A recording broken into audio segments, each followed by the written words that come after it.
Gestionant la pressió social. Ara parlem d'alguna cosa que totes hem sentit, la pressió social.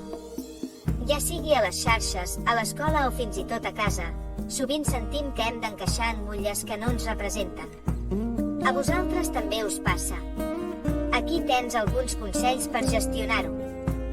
Desconnecta. Si les xarxes socials et fan sentir insegura, pren-te un descans. Recorda que ningú comparteix els seus problemes, només el que és bonic. Crea els teus propis estàndards. En lloc de comparar-te amb altres, pregunta't què vull per a mi.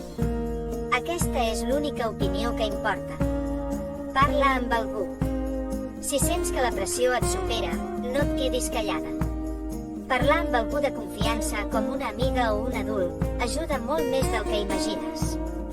Un exercici pràctic per estimar-te més. Abans d'acabar, fem un petit exercici juntes. Pensa en una cosa que t'agradi de tu mateixa.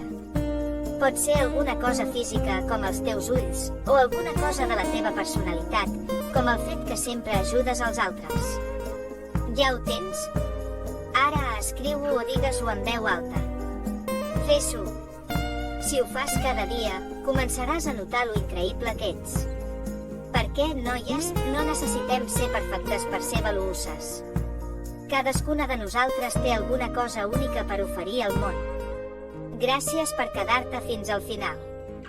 Si aquest vídeo t'ha ajudat, comparteix-lo amb algú que també ho necessiti. I recorda, el amor propi no és un destí, és un camí que recorrem cada dia.